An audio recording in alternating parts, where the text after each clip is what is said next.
consider your own reflection for a moment. The stature you see, it is not an accident.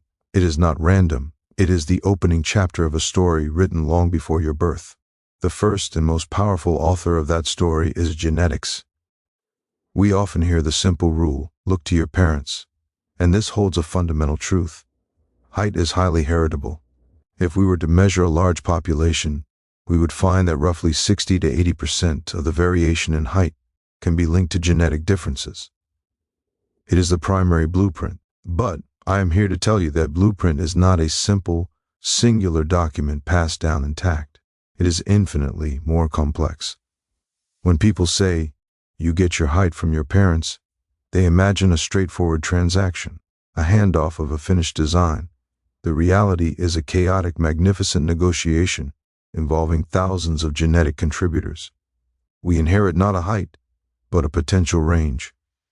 Your parents' heights provide a strong statistical clue, a probable midpoint in that range, but your final stature could land anywhere within a span of about 4 inches above or below that genetic midpoint. Why? Because you are not a blend of two people. You are a unique recombination of their genetic codes.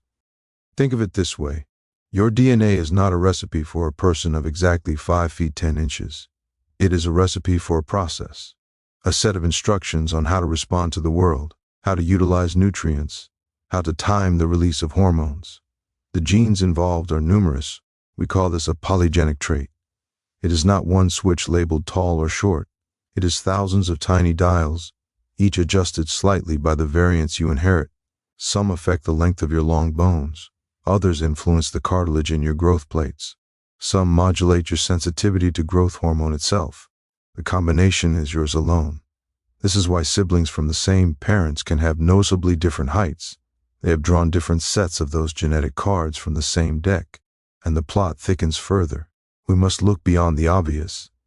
Your genetic inheritance is not confined to the two people you call mother and father. It stretches back through lineages. You may carry a variant from a grandparent, silent in your parents, that expresses itself in your skeletal frame. This is the hidden hand of ancestry, the ghost in the machine of your growth. It is why we sometimes see a child tower over their parents, not through anomaly, but through the reemergence of an older genetic instruction. So we have this blueprint, this complex, probabilistic, multi-generational plan. It defines the outer walls of possibility. It constructs the biological theater in which the drama of your growth will play out. But a blueprint alone builds nothing. It is merely potential. It requires contractors, materials, and a construction site free from catastrophe. Your genetic code sets the plan, but it does not guarantee the outcome. It whispers your potential, but the world decides if you get to hear it spoken aloud. This is the crucial truth. Your genes are the loaded gun. The environment pulls the trigger, and that is where our story turns from fate to influence. So the blueprint is in place, a potential written in a code of thousands of genes. But a blueprint in a silent room builds nothing. It requires action. It requires execution. This is where the silent command of our biology takes over.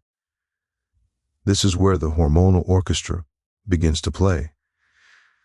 Think of your body in those years of growth, not as a construction site, but as a grand, dimly lit concert hall.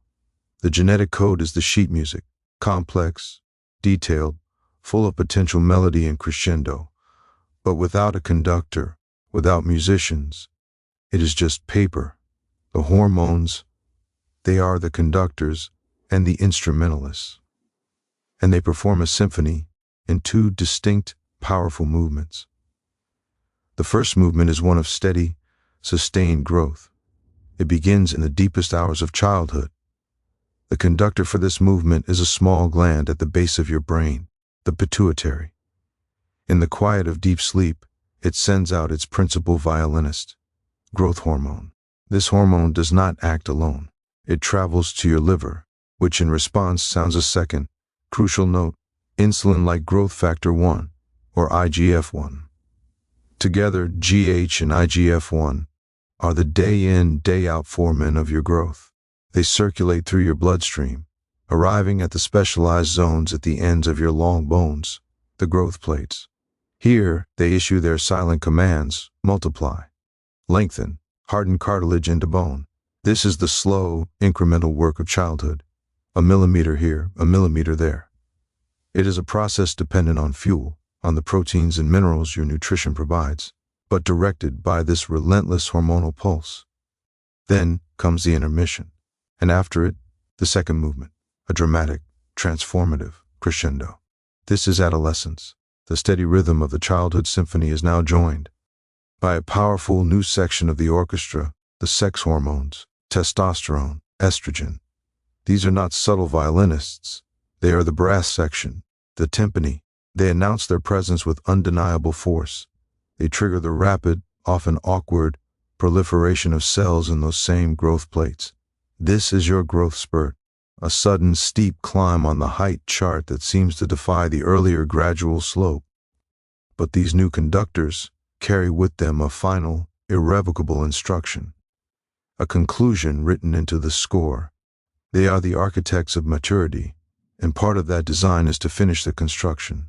As the crescendo of the growth spurt reaches its peak, the sex hormones begin a process called epiphyseal fusion. They slowly, permanently seal those growth plates. They convert the soft, active cartilage into solid, immutable bone. The violinist falls silent. The brass section holds its last, fading note. The growth plates close. The symphony of vertical growth is over. The concert hall goes dark. This hormonal orchestration is a fragile, precise thing. If the pituitary conductor is damaged, if GH is not released, the first movement never truly begins, a condition we see. If the thyroid gland, another quiet but essential player in tuning the body's metabolic rate, is off-key, the entire tempo of growth can be slowed to a crawl. And if the second movement, the adolescent crescendo, arrives too early, a condition called precocious puberty, the final act begins prematurely. The growth plates seal before the full, slow potential of the first movement is realized, often leading to a shorter adult stature. The timing is everything. So you see, we move from a static plan to a dynamic performance. Your height is not just what was written, it is how it was played. The hormones are the musicians interpreting the genetic score. But even the finest orchestra cannot lay without instruments, without a hall, without peace. The musicians are ready, but what do they have to work with? What materials fill the silence between their notes? This leads us to the fundamental question of fuel, and so the orchestra is assembled. The genetic score is open, the hormonal conductors are poised, batons raised. But in this theater of the body, there is a fundamental, undeniable truth. You cannot build a symphony from silence. You cannot construct a bone from a wish. The musicians need instruments. The builders need materials. This is the domain of nutrition. Think of your body during those years of growth as the greatest construction project you will ever undertake. Genetics provided the architectural plans, the soaring heights, the long lines. Hormones are the foremen and project managers, shouting orders and keeping the schedule. But the foremen are powerless without the delivery trucks, without the steel, the concrete, the wire, the glass. Nutrition is the constant supply chain, and if that chain is broken, the grandest plans are reduced to a rusting skeleton of a building, a promise unfulfilled. The evidence for this is not hidden in complex journals. It is written in the history of our species. Look at the difference in average height between populations, between generations. Those differences are not primarily genetic. They are nutritional. They are a record of harvests and famines, of poverty and plenty. When the supply chain is severely compromised, we see stunting. This is the body's grim, logical prioritization in a state of siege. Faced with the chronic shortage of building materials, the foremen, the hormones, make a calculated retreat. The project is not abandoned, but its ambition is drastically scaled back. The body allocates the scant resources to the most critical systems: brain function, organ maintenance, basic survival. The Luxor. Why a vertical growth is deferred, then permanently canceled as the growth plates seal. The blueprint is still for a cathedral, but the body in its stark wisdom, builds a serviceable shed. So what are these critical materials? Let us name them. They are not mysterious. Protein is the structural steel. It is the scaffold. Every growth plate, every lengthening bone, every new muscle fiber is woven from amino acids, the bricks of protein. Without a consistent, abundant supply, the very process of cell multiplication that the hormones command becomes impossible. The order is given, but the workers have nothing to hammer, nothing to bolt together. Calcium and phosphorus are the concrete and rebar. They provide the mineral matrix, the crushing hardness of bone. You can have all the protein scaffold in the world, but without these minerals to cement it, the structure is rubbery, weak, prone to deformity. The bones may grow, but they will not bear weight. They will not stand. And vitamin D is the foreman for this crucial mineral crew. It is not a building block itself, but the site manager that ensures the calcium and phosphorus are actually absorbed from your food and delivered to the construction site in your skeleton. Without it, the trucks full of concrete circle the site endlessly, never unloading. The materials are present, but they are useless. They pass through, unclaimed. This is the stark binary lesson of nutrition. The presence of these materials allows the genetic and hormonal plan to express itself fully. Their absence dictates a different, diminished outcome. It is the most powerful lever the environment has on our stature. We have seen this lever pulled on a grand scale throughout history. Populations emerging from poverty, gaining reliable access to milk, to meat, to vegetables, show leaps in average height within a single generation. The genes did not see henge. The hormonal orchestra was always capable. They simply, finally received the instruments they were meant to play. So we have the plan. We have the conductors. We have the materials arriving on the dock. But a construction site is a vulnerable place. It exists in the world, and the world is not always a friendly foreman. What happens when the site is not secure, when the lights go out, or when the work is constantly interrupted?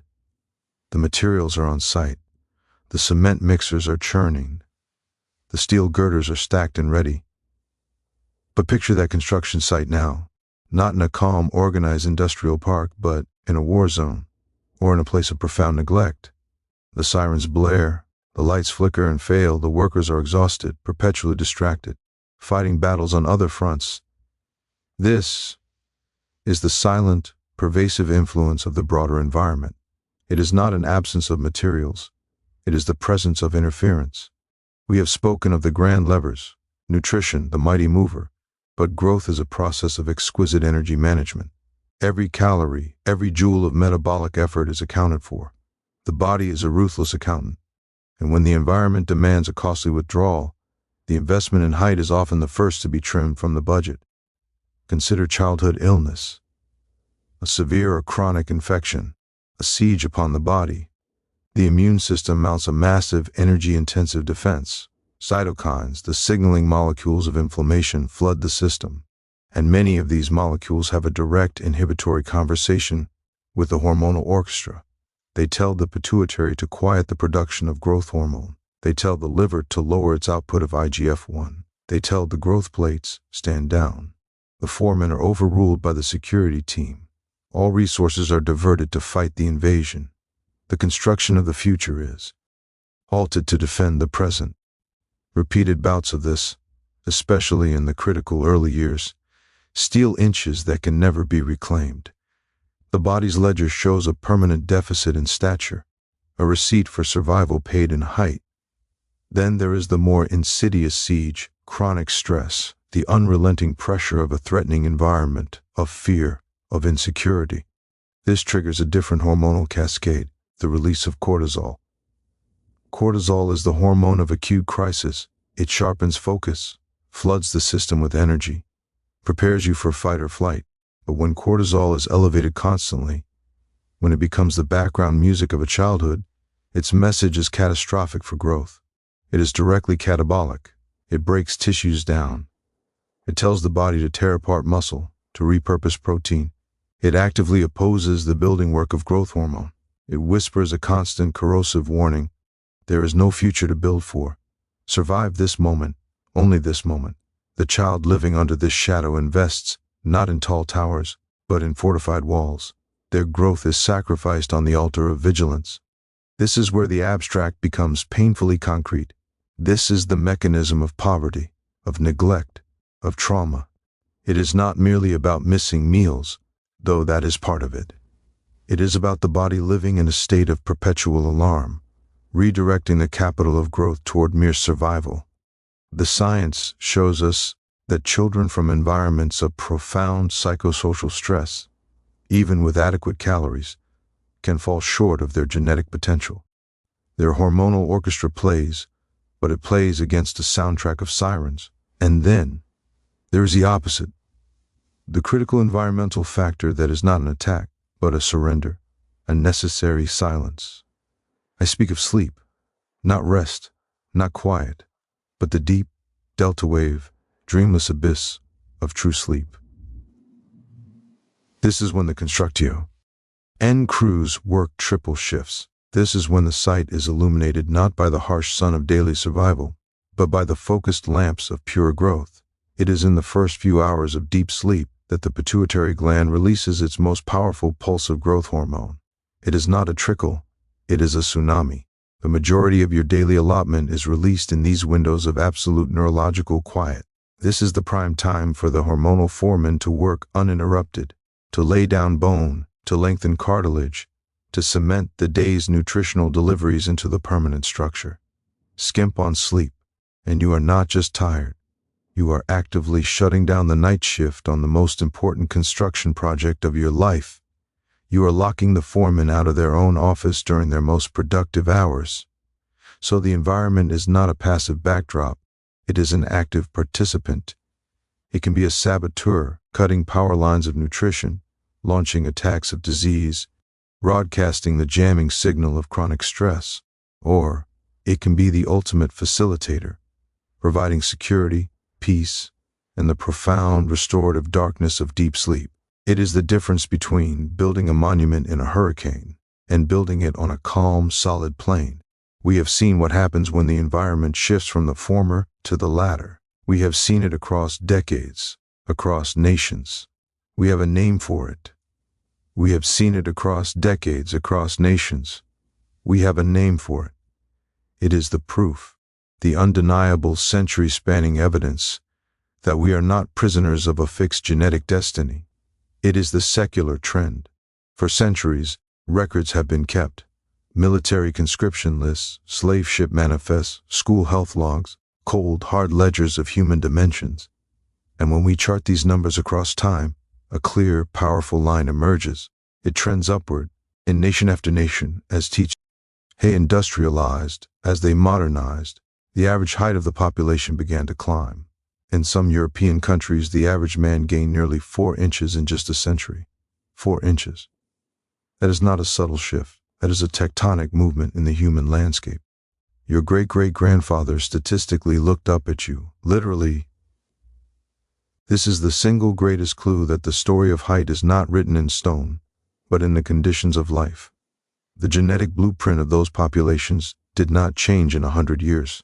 Evolution does not work that fast. The blueprints were the same. What changed was the environment. The construction site was transformed. The saboteurs were pushed back one by one. The first and greatest change was in the supply chain, nutrition, the slow end of chronic seasonal famine, the improvement in agricultural yields, the arrival of reliable refrigeration, bringing protein and vitamins year-round, the fortification of foods with iodine, with vitamin D. The supply trucks began to arrive on schedule, laden with steel and concrete. The stunted sheds of previous generations could finally be torn down, and the cathedrals within the genetic blueprint could begin to rise. Then, the attacks on the site diminished. Public health, the understanding of germs, the introduction of sanitation, of clean water, vaccinations, antibiotics, the siege of childhood illness, the measles, the whooping cough, the relentless parasitic infections that diverted all energy to defense, was slowly lifted. The security team could stand down, the The foreman of growth could get back to work without constant interruption. The energy ledger of the body now showed a surplus, and that surplus was invested in the luxury of height. And with this came a change in the very atmosphere of the construction site, a reduction in the chronic stress of sheer, brutal survival. While inequality persists, the sheer grinding uncertainty of pre-modern life, the constant threat of total loss, of famine, of pandemic, receded for large segments of populations. The cortisol backdrop lowered just a little. The body's accountant could begin planning for a long-term future, not just the next season. It could authorize the expenditure for a taller frame, a greater reach. This is what the secular trend represents. It is not magic. It is not better genes. It is the removal of constraints. It is the proof of concept for everything we have discussed. It is the genetic potential of our species, stifled for millennia by hardship, finally being granted permission to express itself. We are the same instrument, but we are now playing in a warmer room, with better acoustics, and the music is reaching notes it was always capable of, but was once too cold and too weak to sing. It is a story of triumph in a way, a testament to our ability to reshape our world to nurture our biology. But this trend, this relentless upward climb, it asks a final, inevitable question, a question of limits. If we have been unlocking our potential by improving our environment, what happens when the environment is perfect? Does the line go up forever? Do we, in some science fiction future, become giants towering over our ancestors? The answer lies not in the environment, but back in the original blueprint. The trend itself is now giving us the clue. The trend itself is now giving us the clue. In the nations that first rode this wave, the Netherlands, the Nordic countries, the United States, a fascinating thing has happened. The line has begun to flatten. The relentless climb has slowed and stalled. In some places, it may even be dipping slightly. This is not a failure. It is a revelation. It is the sound of a limit being reached, not a limit of our care or our technology, but a limit written into the original score. We have spent this time understanding how the environment can suppress growth, how famine, disease, and neglect can lock away our full stature. The secular trend was the story of unlocking it, but you cannot unlock what was never locked. You cannot exceed what was never written. We have, in the most advantaged populations on Earth, created conditions that come as close as possible to the optimal environment. The nutritional gates are open, the disease barriers are down, the chronic stress, while never gone, is managed. And in this near-optimal state, growth is no longer a story of overcoming suppression.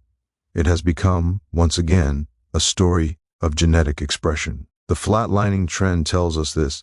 We are finally seeing the pure, unconstrained outline of our genetic potential for height. The environment is no longer the limiting factor.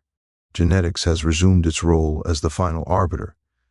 Variation in height within these populations is now almost entirely a conversation between the subtle, polygenic differences in our individual blueprints.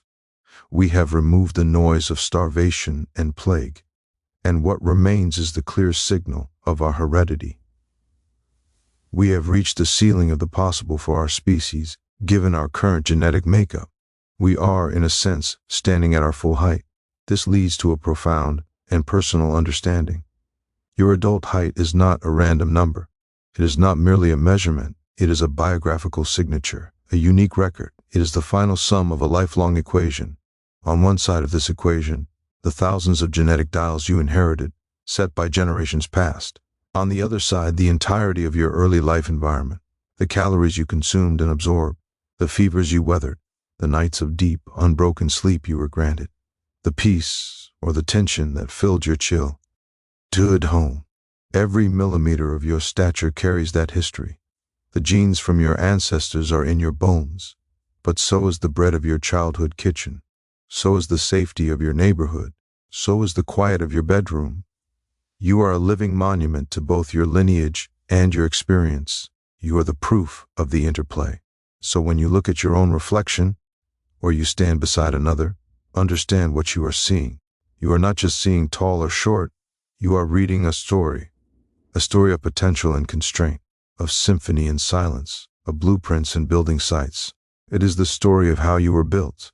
It is the science of your stature, and it is written permanently in the length of your bones. Let the evidence stand before you.